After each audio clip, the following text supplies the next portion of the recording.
Il était une fois la découverte de l'auto-hypnose.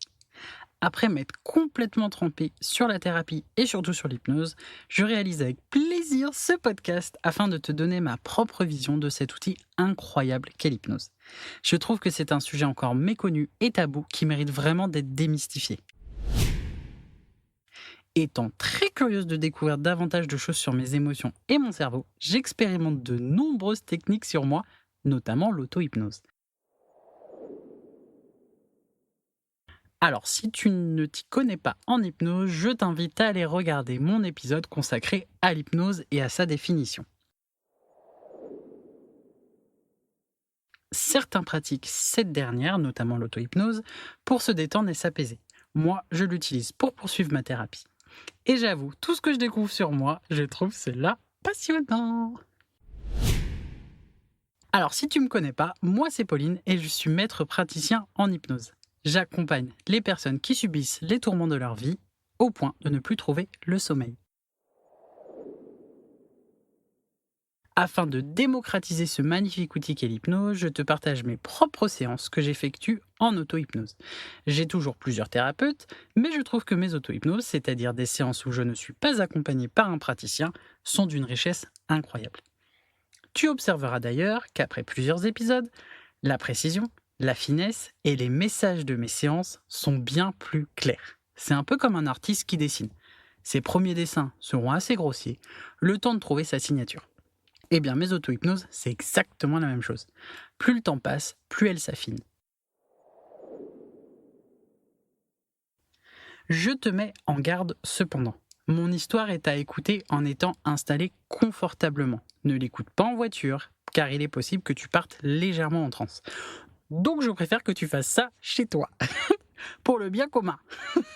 D'ailleurs, il se peut que tu aies quelques émotions, c'est complètement ok. Accueille-les avec bienveillance.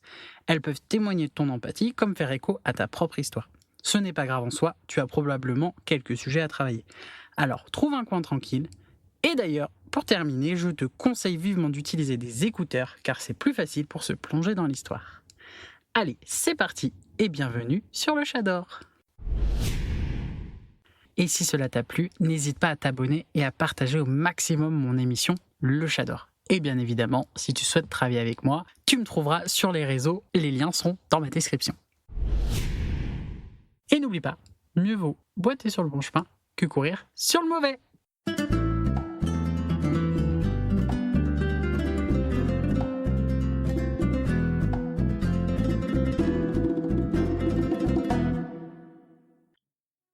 Chapitre 11.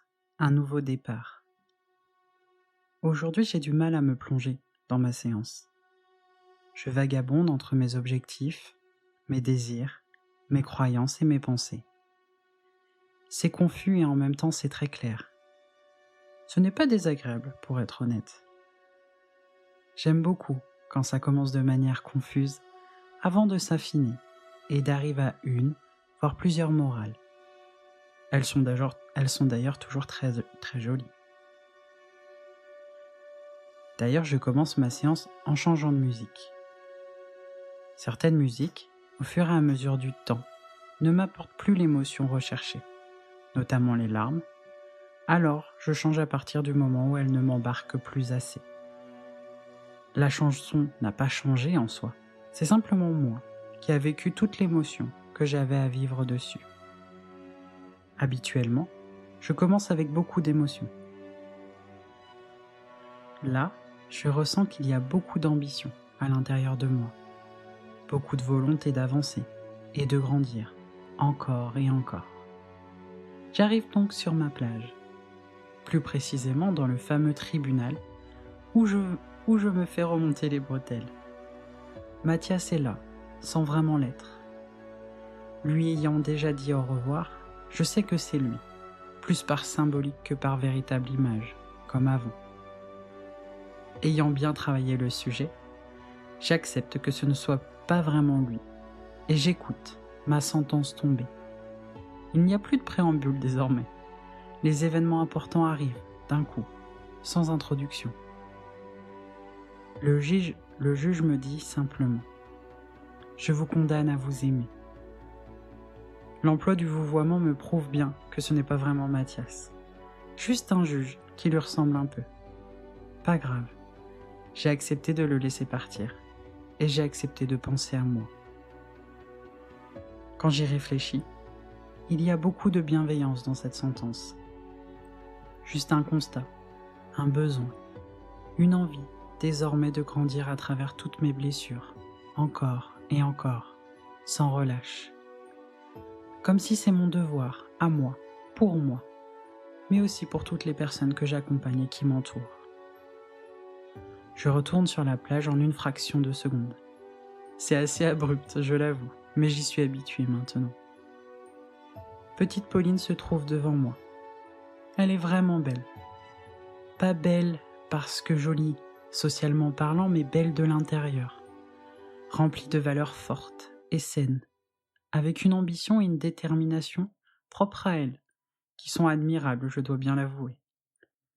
Elle ne ressemble pas à un requin prêt à tout écraser sur son passage, non. Elle ressemble à un oiseau qui vole, que le temps soit clément ou qu'il y ait un ouragan. Elle a bien changé depuis mes débuts. Elle a d'ailleurs toujours son petit œil espiègle, ainsi qu'une tendresse mêlée à la persévérance. Enfin, tout ce que je veux dire, c'est qu'elle est vraiment belle, de l'intérieur, simplement.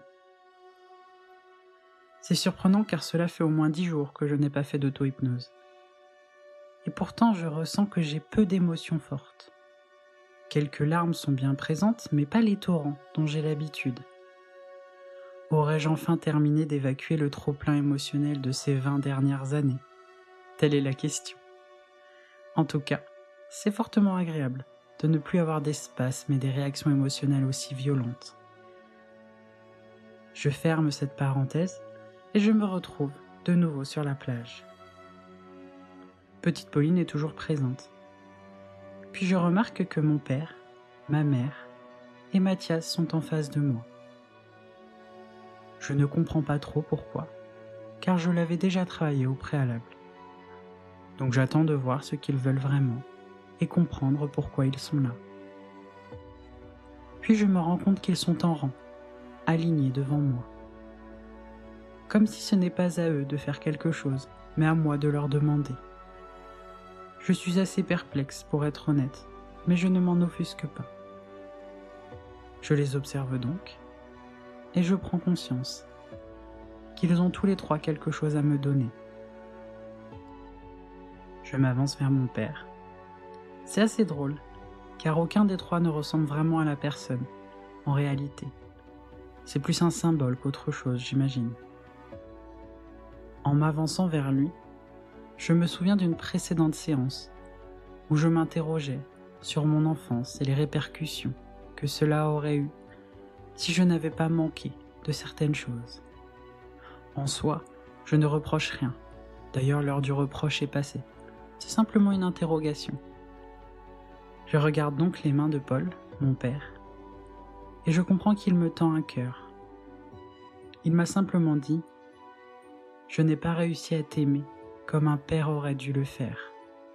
Alors aujourd'hui, je te donne à travers ce cœur l'amour que tu méritais. »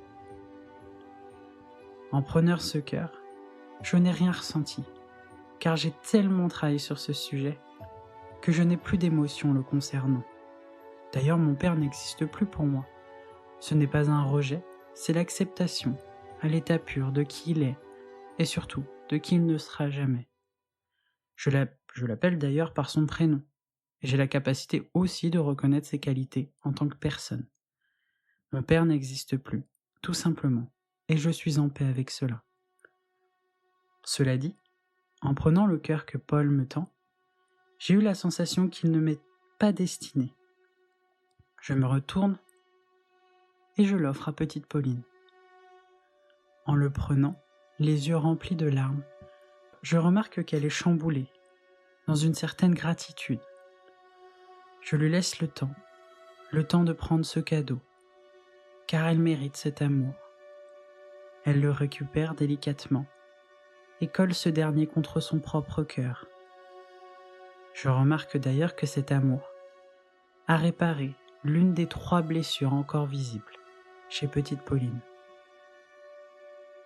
En me retournant, j'avance d'un pas sur le côté, vers ma mère cette fois-ci.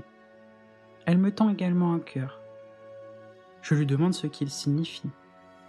Ma mère est loin d'être parfaite et a ses failles, mais elle a toujours essayé de faire de son mieux. Je ne comprends donc pas son cadeau. Puis je comprends. À nouveau, cet amour ne m'est pas destiné. Il est pour petite Pauline. Je le récupère donc avec tendresse au creux de mes mains. Je regarde ma mère en lui disant avec humour mais sincérité que je vais garder la pureté de son amour, mais que je vais aussi enlever les 4-5 sujets qui lui appartiennent. Ce qui est à César reste à César, n'est-ce pas? Avant de le donner à petite Pauline, je prends le soin d'ôter toutes les impuretés de son amour. Elle le récupère, rempli d'émotions, et répare une nouvelle faille, la seconde blessure encore présente. Puis en faisant à nouveau un pas sur le côté, je me dirige vers Mathias. Enfin, je sais que c'est lui, tout en sachant que ce n'est plus vraiment lui. C'est juste un symbole, comme je le disais précédemment. Il me tend également un cœur, que je récupère. Cette fois-ci, il représente l'amour de soi, encore et encore. Cet amour comble la dernière blessure du cœur de petite Pauline. En l'observant, rempli et réparé, si je puis m'exprimer ainsi, je remarque que petite Pauline n'existe plus. Je n'avais pas remarqué, mais à chaque cœur qu'elle récupérait, elle grandissait encore et encore. Alors là, devant moi, il y a désormais une belle femme, adulte et heureuse, sans la tristesse du passé, les kilos en trop ou encore les blessures internes. Elle est rayonnante, avec un sourire sincère et un regard malicieux. Je comprends que c'est petite Pauline qui a grandi grâce à tout cet amour. En l'observant, je me rends compte de mes larmes. Tant de travail, d'efforts, de déconstruction pour en arriver là. Tant de séances avec mes thérapeutes, de séances d'auto-hypnose, de larmes, d'incompréhension, pour voir simplement ce sourire. Finalement, mon sourire. Certains travaillent pendant 20 ans pour courir le 100 mètres en quelques secondes. Moi, j'ai travaillé durant ces 3 dernières années pour un simple sourire. Je regarde autour de moi, les yeux remplis de larmes. J'admire tout ce travail, toutes ces constructions, ainsi que tout ce que cela m'a apporté. Tout n'est pas terminé, pourtant, je sais qu'un nouveau palier vient d'être franchi. Puis je remarque qu'au bout de mon ponton, là où était accrochée la montgolfière précédemment, il y a un splendide voilier. Je regarde la grande Pauline désormais, qui m'invite à monter à son bord. Je m'approche et monte dessus. Je ne sais pas naviguer, et pourtant, je sais que je vais m'en sortir. Tout est prêt à son bord pour voyager et arriver à une nouvelle destination. Je ne sais pas encore où je vais, et ça me convient. Je lance donc mon voilier, l'ensemble des Paulines à mes côtés.